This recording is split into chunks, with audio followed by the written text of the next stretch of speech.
Hello, everyone. Thank you so much for joining us today. Super excited to be here for Fashinnovation Virtual. Today, we're going to be talking about fashion as artists in the entertainment lifestyle industries using their voice for social impact. So we have an amazing lineup, some really good questions we're ready to ask.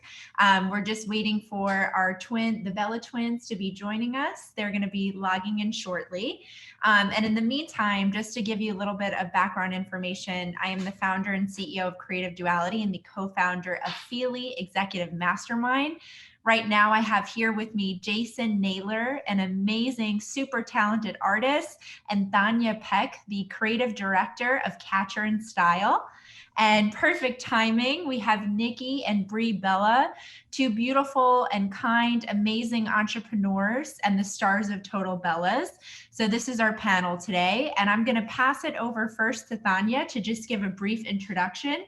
We'll all kind of say a few words and then we'll get into our questions. Hey guys, I'm Thania Peck. I am a fashion blogger by trade, and the past 2 years I've been consulting brands, and this year I'm working on public policy in fashion industry.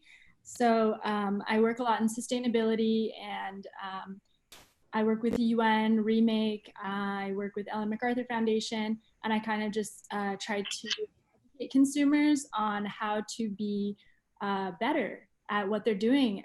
We have a huge problem, and we can't just do this by ourselves and go blind through life without being sustainable. So that's what I do. It's like kind of me in a nutshell right now.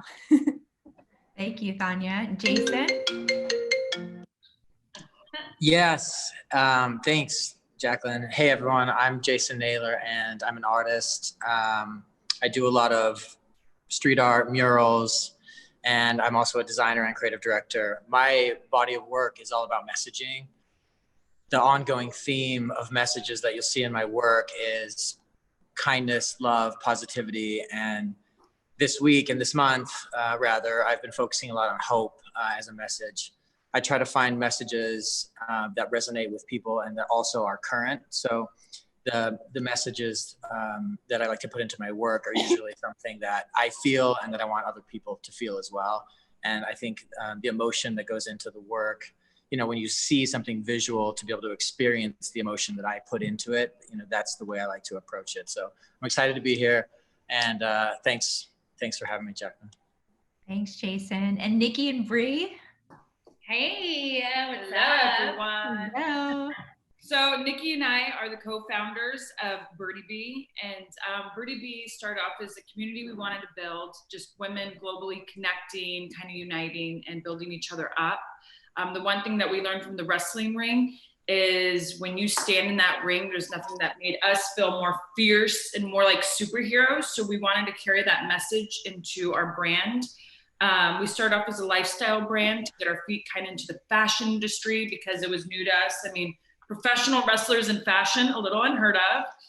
What do you mean? We wear costumes every week in the ring. Actually, that's very true. Look at Glow. That is very true. That's true. I love that show. And you're the most fashionable wrestlers I've ever seen in my life. Yeah, right. Oh, and so we wanted to kind of take that strength and that fierce into our brand. And so we came out with our athletic line. And kind of like what Thania has said, the one thing that we have been doing at Birdiebee is we are becoming more eco-friendly, more of just a brand where we're starting to use with our leggings, plastic water bottles. We want to be at the forefront of the change because, like she said, I'm really big on changing the consumer. I think, we're at these times that it's, all about reduce, reuse, but still have some style. So it's good to see that a lot of people are trying to be at the forefront of that and helping everyone out. Absolutely. Thank you guys so much. So now I have a group question. I'd like everyone to kind of answer this one before we dive into individual questions. And I want to ask, how has messaging or communication changed over the past few months for you since quarantine? Do you find your inner voice making you, is it more vulnerable? Do you feel more connected to people? Do you feel more open or more like closed off? So how is this affecting you? We can take it first. I know, the one thing that Nikki and I are really lucky is we're next door neighbors. We literally have a 0 property line. So social distancing for us, maybe it's a twin thing. We are lucky that we didn't have to experience it with each other, but being partners too, we've realized in, gosh, how long we've been quarantined, you and I? 6 weeks? 7? No, you and I have been like 8 because we started early. Because we started early because being pregnant. And the one thing that we realized is just kind of like, I think sometimes in a company, you might lose your values a little bit because you get so caught up in the chaos. And because we've had all this time to think and kind of find this quiet place, I know for myself, I started to realize like, whoa, Brie, like, is your reflection in your company as strong as you would like? And I started to realize that some of my values weren't 100% there. So it was kind of going back to the business plan and all those little missing pieces that you just got too busy to think about. I'm starting to put them back in. So really starting to look at my values and what I believe in. Yeah. And for me, I've always been the bougie twin. And I definitely have to say, like, being in quarantine has really put so much perspective in my life of like the things that matter, the things that I truly miss. It's not always like getting the next best thing, but I miss human interaction. I miss going to coffee shops and staring at people and just going into a wine bar and getting a glass of wine. I mean, I've missed that because I'm pregnant, but I miss like the little things. And like I picked up bike riding, and like who knew bike riding was so fun? And I've been biking like 10 miles a day. I'm pregnant, and it's been like so amazing. And I think, you know, my sister, I've always called, she's always been like the hippie out of us. And I have a lot of values that I respect for Mother Nature. She's always been my girl, but I feel like being in quarantine, I've had more respect for her than ever. And I think we all can look up in the sky and realize like, wow, we didn't realize how beautiful you were till we gave you a break and what we've seen around the world. So for me, I think when we get out of this, I'm not going to be as bougie as I used to be. In a very organic way. Right. I'll save the bouginess for my wine palette. She used to hate the word granola, but she's going to be a bougie granola. Well, I'm going to think of my own word, but yeah. I love it. I love it. And Jason? Yeah, I mean, messaging, for me, messaging is such a fundamental part of my brand and my work. And so for me, it's kind of like on a daily basis, I'm evaluating what is the message that's in my heart, what's the message that I'm feeling versus what's the message that is appropriate for my work today or for my client today, you know? And so I think in the past 6 weeks, the messaging that is constantly kind of swirling around, like in my process, has evolved, and maybe it's sort of dumbed itself down, or I've found that I'm dumbing it down to these sort of core things. And like some of the core things that have appeared in my messaging in the past couple of weeks have been very like, obviously my work's always about positivity, but it's been very like optimism, hope. And I think that it's like maybe the messages that I'm feeling are the same things that other people are feeling. And so that limitation of messaging has sort of presented itself in a way that's helpful for me to channel my work, narrow my focus. And I think we're all kind of thinking the same things. So to make work that's about what we're all thinking makes sense. Absolutely. You gave me chills. I know, that was good. Like legit. Absolutely. Mission accomplished. Yeah. Jason, do you find yourself being more vulnerable on your communication and your social media platforms, your messaging? I mean, yeah, I think, you know, I've been thinking about how Zoom and how these technologies have changed the way we communicate. And to be honest with you, I feel much more confident in person. Like I get a little nervous getting on Zoom, but I'm totally confident to walk into a meeting with a bunch of strangers wearing suits and be like, here's my work, you know, check me out.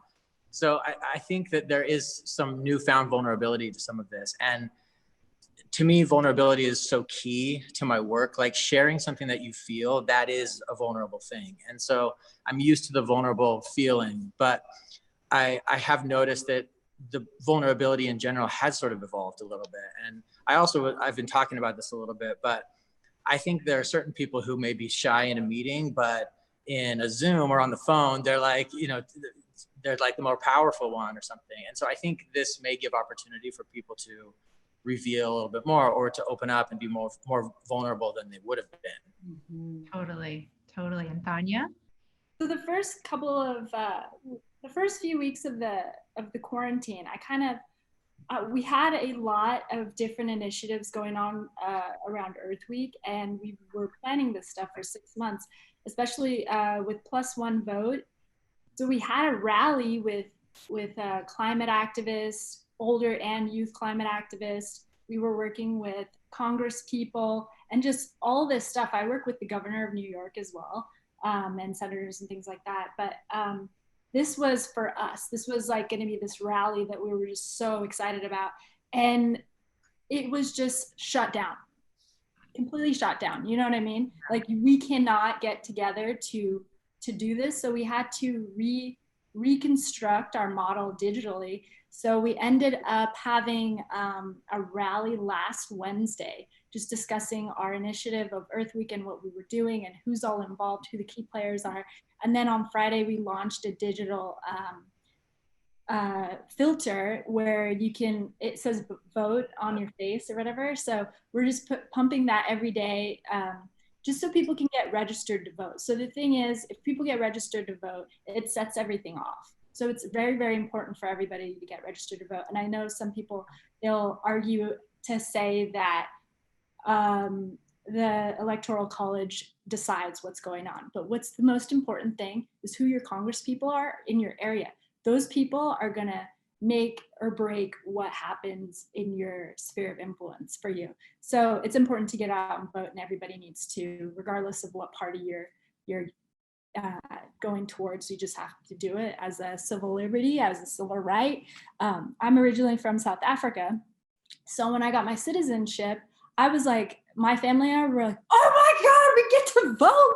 This is so exciting. You know, so I feel like, I don't know where you guys are from or whatever, but I just think it's like such an exciting thing for everyone to be a part of. And, you know, you get to talk about it, and plus you get a sticker. So that was something. For the sticker. Social media.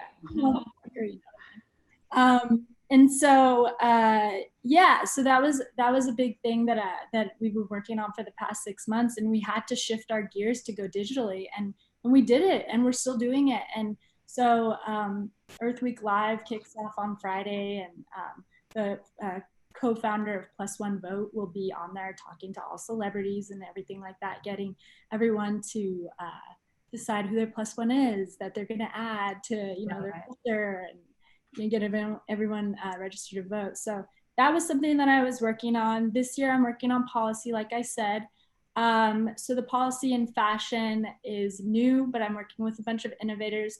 We're trying to get transparency in fashion to be policy, and circularity to be policy. I think it's important for the fashion industry to take this seriously and for everyone to be involved. Like I said, I work with Remakes, so we're running a campaign for pay up for a lot of big brands like Gap and Primark, and H&M and Zara decided that they wanted to pay their workers for the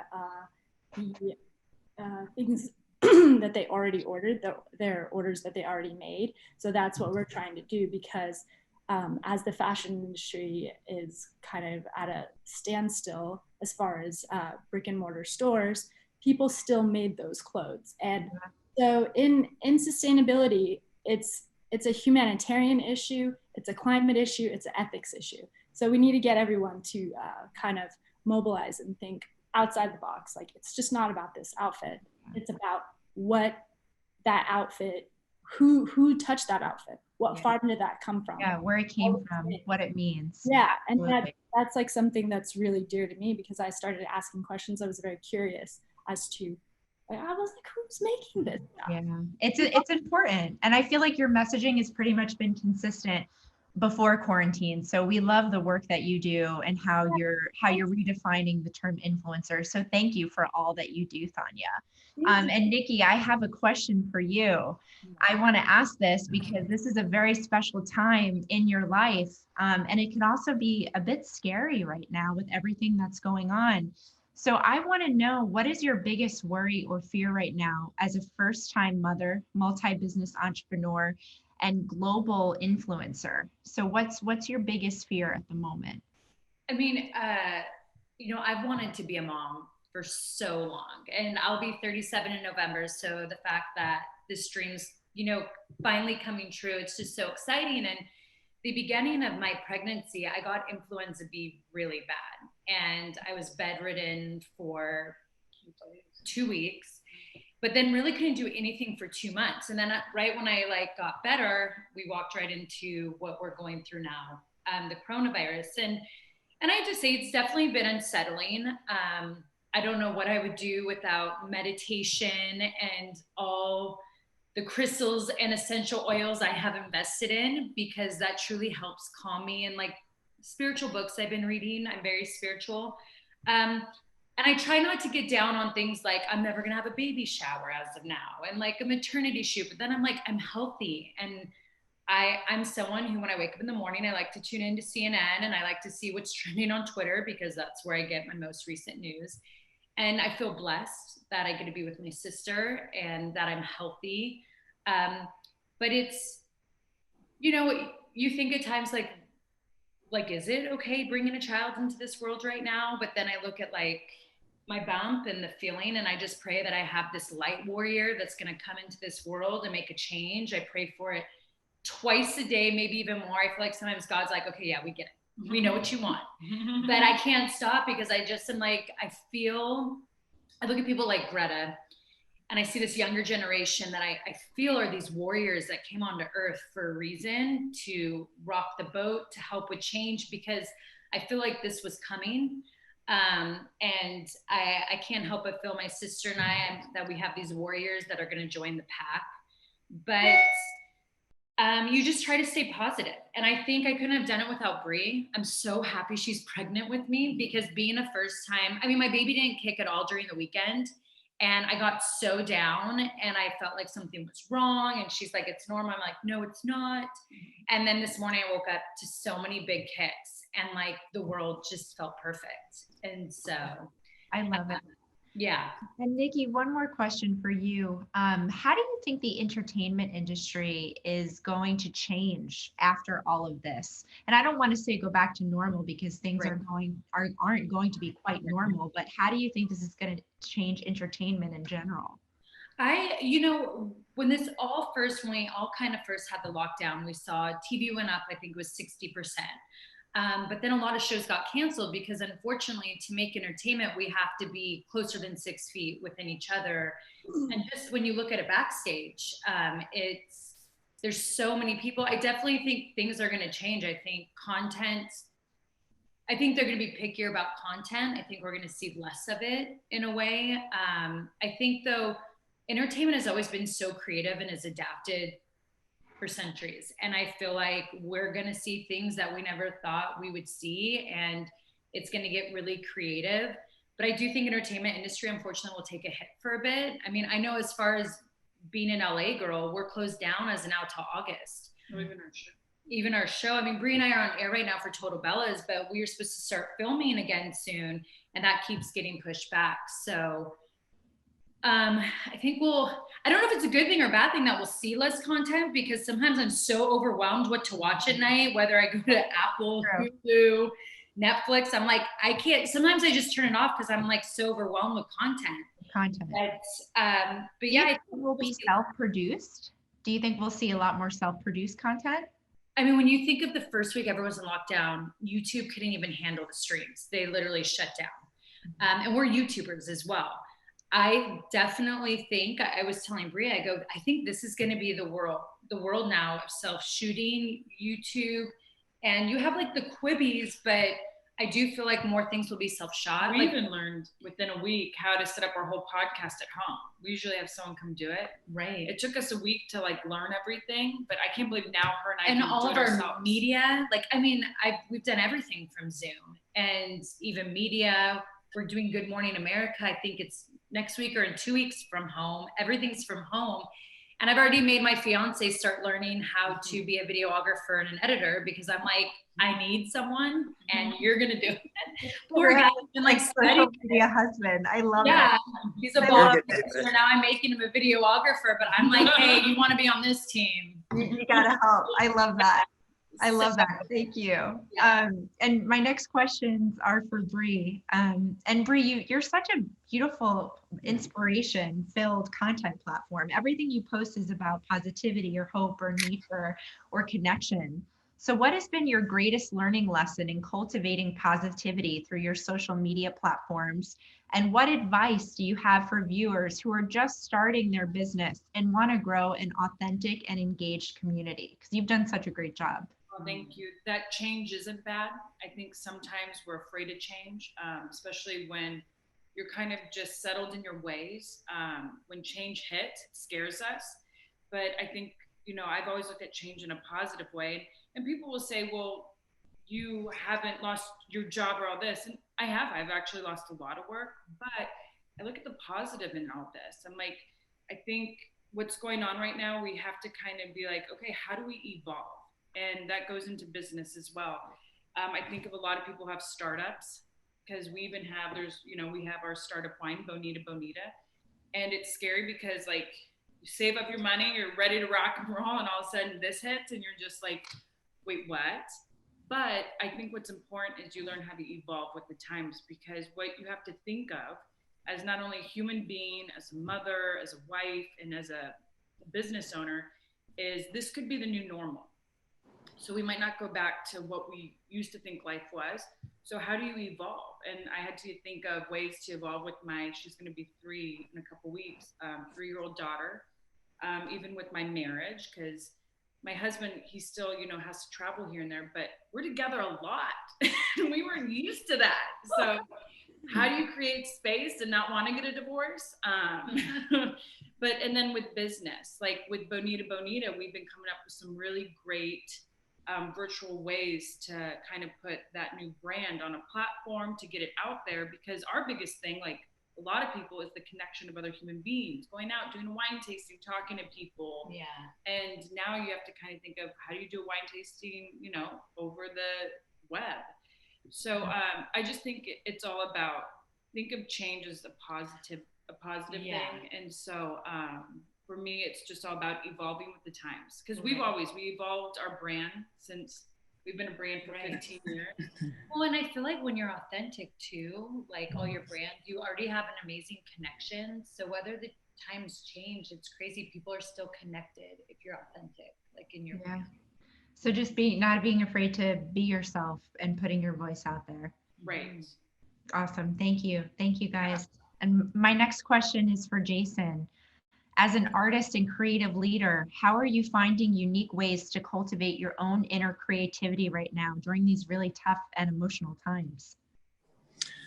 I think that's a good question that everyone's asking themselves, especially like in the creative community, how to stay inspired, and I think it comes to creativity is tied to inspiration. And my philosophy on inspiration is that you should always be filling the well, and inspiration doesn't necessarily come from looking at Instagram or Pinterest or whatever. True inspiration comes from experiencing things around you, like walking down the street or going to work on the subway. You see an ad, or you talk to a person, or you see someone's outfit, or you like someone's shoes. These are all sources of inspiration. And so that's changed. So for me, I've been kind of digging into the past a little bit. I've been looking through old sketchbooks, listening to old music. I played Led Zeppelin the other day. I grew up on classic rock, and I haven't really listened to Led Zeppelin for like 15 years. I don't know. So I was listening to Led Zeppelin, and I was just feeling like, this is so legit right now. What's that? You were jamming out. Totally. And I was feeling like youthful, and like I felt so inspired, and it wasn't because I was outside seeing something that was so beautiful or powerful or inspirational. It's because I was like recalling feelings from 15 years ago, and those inspired me. So I think obviously like change is very important. Change happens, like Nikki and Brie were just talking about change.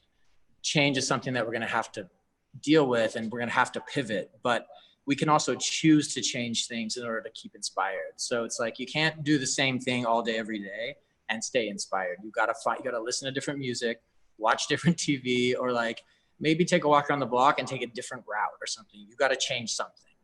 Yeah. And that's what I've been trying to do to maintain the inspiration and then maintain being creative. And how has your work changed throughout all of this? Like, how has your art been affected? by coronavirus? And what do you find yourself creating now that you weren't working on in the past? I mean, in that same vein of looking through old things, like I've been pulling out some stuff from my sketchbook from the past that I didn't like and then reworking it.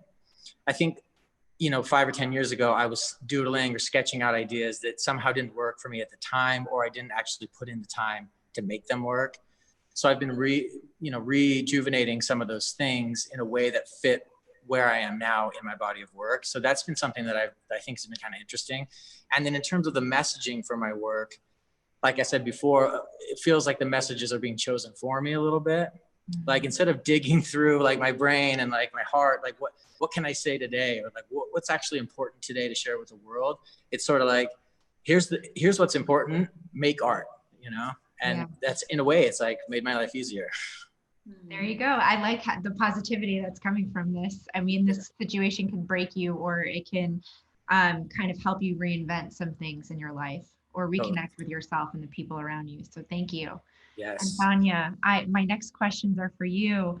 I want to know, when did you first realize you were going to use your platform and voice to discuss topics that are more meaningful and have more depth than typical fashion trends? When did you decide to make that decision? Like, this is how I'm going to use my voice. Thank you, Jaclynn. That's a really great question. 2 years ago, I had a job with Procter & Gamble, and it was a consulting job. So they flew a bunch of influencers from all over Texas, Washington, to Cincinnati, Ohio, where they have their headquarters. So we were just consulting on different brands. In the back of my head, the burning question was, what about all the plastic? That the whole time I was just biting my tongue, just like, what? We haven't talked about that. So then I raised my hand, and I was that annoying kid in the back of the classroom, like, hey guys, so are you guys working on any initiatives for plastics? And then in the back of my head, also, that kind of sparked the interest in my mind, like I should be talking to all the brands that I work with about their initiatives.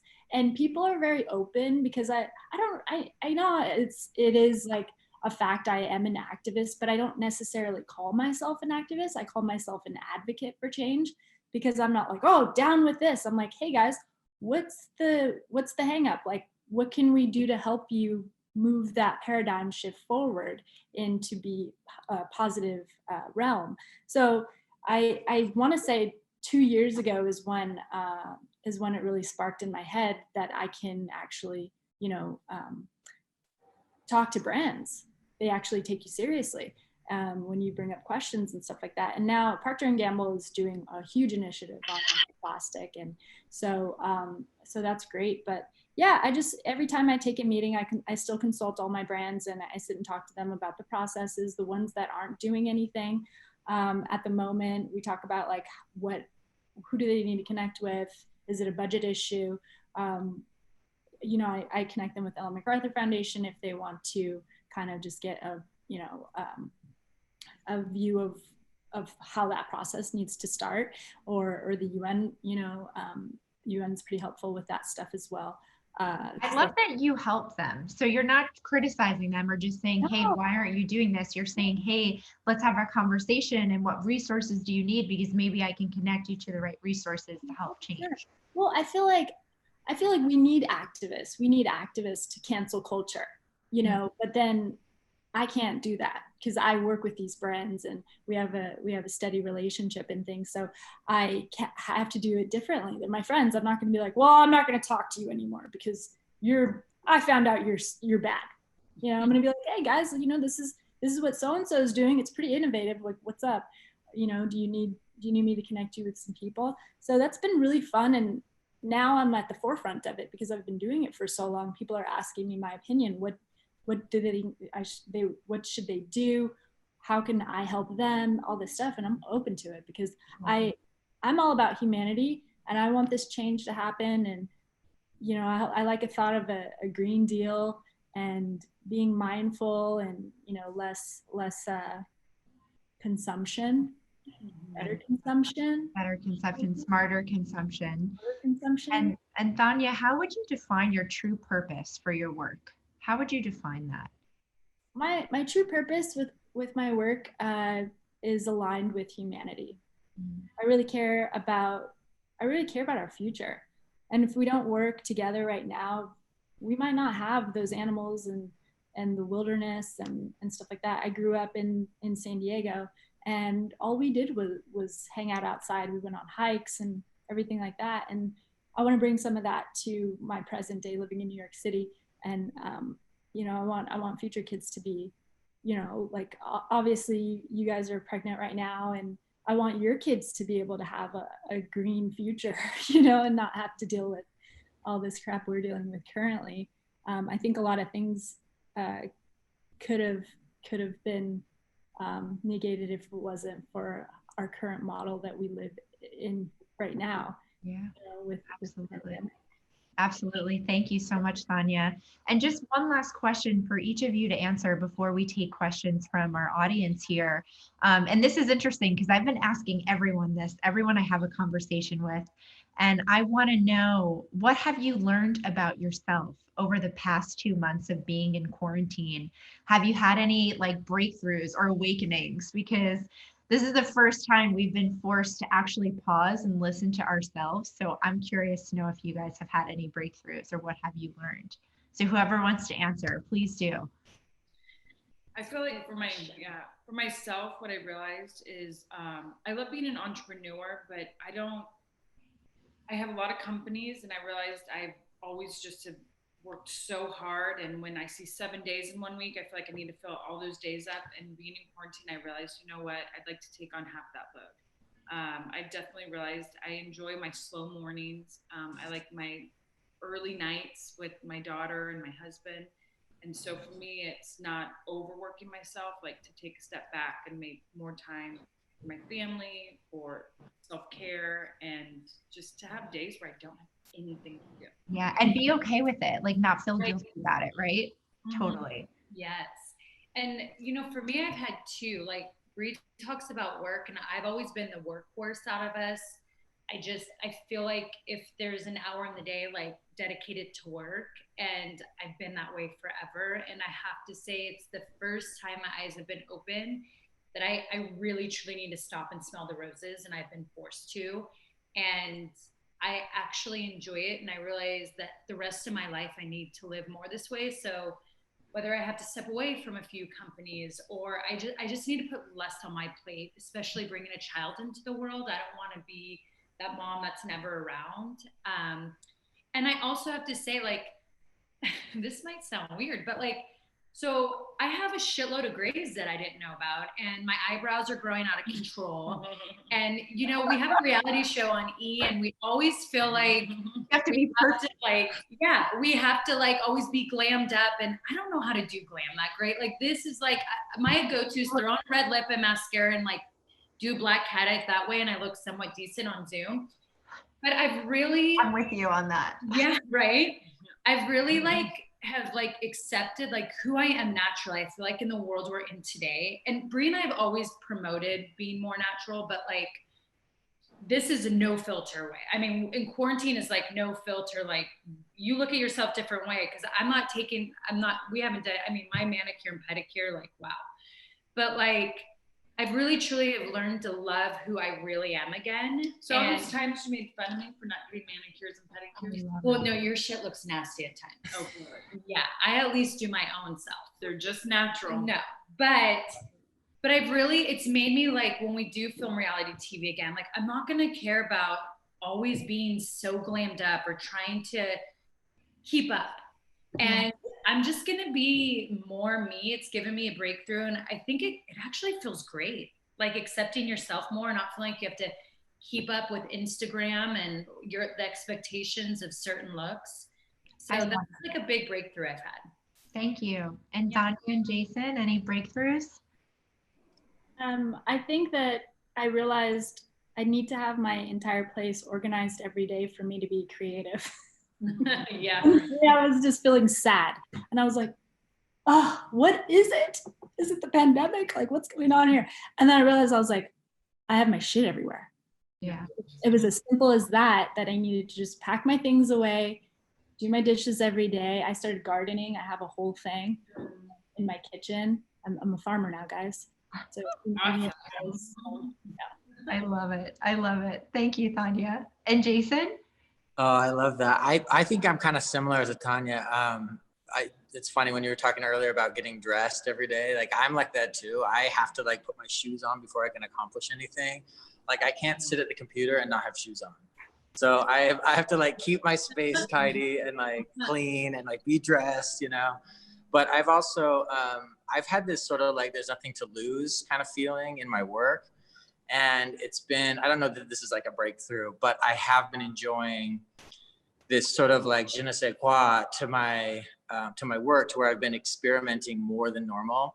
I feel like when I have client work, there's so much, there's money and there's expectation and there's an art director and there's clients and there's clients' mothers and sisters' opinions. You know, there's so many cooks in the kitchen weighing in on everything that I'm doing. And so with having more time to do personal work, I've been in this state of like, well, it doesn't matter what I do. Like I can really do whatever the hell I want. And that's enabled me to feel like I'm experimenting a lot more. And that's felt so good, because when you're working with a client, you don't have room for experimentation. You have deadlines and objectives. So that's been really great for me. I don't know that I've done anything breakthrough, but it feels nice. I love that. Thank you. And before we leave the last 10 minutes for questions, where can people find you guys and learn more about you, follow you, connect with you? Everybody can just share that information. Well, if you really want to get to know us, you could tune in to Total Bellas every Thursday night, 9/8 Central, only on E. Season 5 is currently on air. And then Brie and I mean, we're on all the social media platforms. It's either the Nikki Bella, the Brie Bella, or Bella Twins, YouTube, Twitter, Instagram. So come join our wild life with us. Love it. Love it. Thania? Mine is at Catcher in the Style or at Thania Peck. It's Thania Peck on Twitter and Catcher in the Style on Instagram, and Thania Peck on TikTok. Awesome. Oh, yeah. Thank you. And Jason? Instagram is the best place to find me, and it's Jason Naylor, Naylor. Awesome. Thank you, guys. And then just to plug in here, you can check us out, my female executive mastermind, Fyli, which stands for Tribe, at FyliNYC.com. We have a boatload of amazing virtual workshops and educational sessions that are free for everybody globally. So you can check that out on our website, and my Instagram is at Jaclynn Brennan. So now we have like time for maybe 2 or 3 questions. I'm just going to look in the chat box here and see what questions we have. So Thania, for you, what brand do you feel is currently using their voice in the best way when it comes to sustainability right now? That's a great question. I feel like a lot of people give H&M a bad rap for being fast fashion, but they are doing a lot of things in the sustainability front. They're working with they're working with HK Rita, they're working with Better Cotton Initiative. A lot of people should be mindful of that. And then your regular brands that have always been into sustainability are still, they've already kind of created the model, so they're just continuing to do their thing. But that's one. I know there's a lot of other brands coming up. I can't really discuss which ones at the moment because they haven't really opened up kind of their conversation for sustainability, but a lot of fast fashion brands are going to go that route. Also, Ralph Lauren is releasing a initiative this week with recycled bottles, so that's going to be pretty amazing. So they're going full forward with that. They're also working with BCI for their farming initiatives and everything. Let's see, who else? I'm trying to think. If you think of more, we can come back to it. Sure. But that's great. We'll keep on the lookout for Ralph Lauren. Our next question is for Nikki and Brie. You are so genuine in a way that is shocking, considering how much you're in the spotlight with so much fame. How do you maintain true to who you are to stay so sweet and genuine after all of your success? That's sweet. I would say just always being surrounded by family. I feel like your family really does keep you humble, and because they've known you since the beginning, they never let you get on a high horse, which is good. They'll knock you right off. Oh yeah. And I think too, because Nicole and I are pretty much a tag team in everything we do, we stay very true and honest to each other. And I think with that kind of honesty, it's always kept you and I just like down to earth. Yeah, and we've always had a purpose. Our purpose was never to be famous. When we got into the wrestling industry, we wanted more for women, and we fought hard 13 years to break barriers and to make women equal. And we happened to get a reality show that really helped us spread that word. And the reality show, when we started, was never like, oh yay, we're going to be famous like these other people. No, it was like, oh my gosh, this is going to put more eyes on women's wrestling, and that means that we could be equal to men. And I think when you know your purpose, it really keeps you down to earth and authentic. And we still always have that purpose of wanting better for women, wanting to be more eco-friendly. So I feel like that helps. And this one, putting my ass in check all the time. Are you wearing Birdiebee right now? Can we see that set? And it's not even eternity. So you can so still rock. It's cute. I love it. I love all of your girls' pretty outfits. I mean, that's beautiful. Love it. Oh, And another question I'm going to pull from our chat box, Jason, is for you. What inspired you to become an artist? Well, I don't know that there was ever an inspiration to be this. It's just always been. And I was the kid who, instead of playing basketball or soccer with my friends, was with the crayons and the colored pencils. And my mom is a very talented portrait artist. She's the one that started me off before I can remember, with the crayons and the colored pencils. So it's always just been, a big part of me. And it's always felt right. So I don't know that I ever made a decision. I think it wasn't a decision. It's just been Who you are, who you've always been. Yeah. Another question that just came in for the twins. Will Birdiebee be making or selling face masks soon? Like face masks? Actually, yeah, that's something we are going to be talking about or doing a press release in the next week or two. We have some big news about that stuff and to give back. Right. All of a sudden I was like, is that someone from our corporate office? And I'm like, how did they know? We literally were like, I know, I looked at Brie like, because it's been this thing we've been doing all weekend. So stay tuned. There's not just even for purchase of what we're going to be giving here to a lot of hospitals soon, but we've been working on it and it's finally coming to life. Okay. I'm excited to hear more. Thania, you were going to say something? Yeah, I have some other friends. Ellen Fisher. Find a pattern for one. Yes, we would love that. I'm going to email you guys after, because you both have inspired. Brie and I, we've been taking notes, like writing about you guys, like, oh my gosh, wow. We love them. I'm like inspiration, hope, advocating. Like, you both are amazing. Like, back at you. Yeah, thank you. Jaclynn, I wanted to add a few more brands. Sure. Theory is doing amazing in sustainability. Their whole entire, they have cotton, linen, and it's cotton, linen, and something else. But they're all like ethically sourced. Stella McCartney, Aldo has recycled shoe made out of recycled bottles. Nike's recycling old dead stock, so that's pretty cool. Adidas is doing some amazing things, and so is Timberland. Awesome. Thank you so much for that. Yeah. Now we're going to get our online shopping on over the next week. Right? I'm serious. Seriously. Also, I wanted to just add for people to be mindful of the brands that they are shopping for. Ask questions, research, do your own research, and make sure that they are doing good stuff. Yeah. Awesome. Thank you guys so much.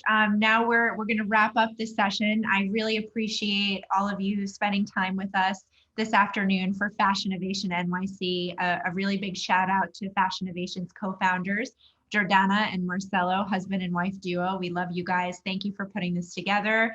And you all were amazing. Nikki and Brie, I've known you for years. You guys rock. Thania, you know, I have so much love and respect for you. And Jason, you are so inspirational with your messaging. So keep up all of your good work.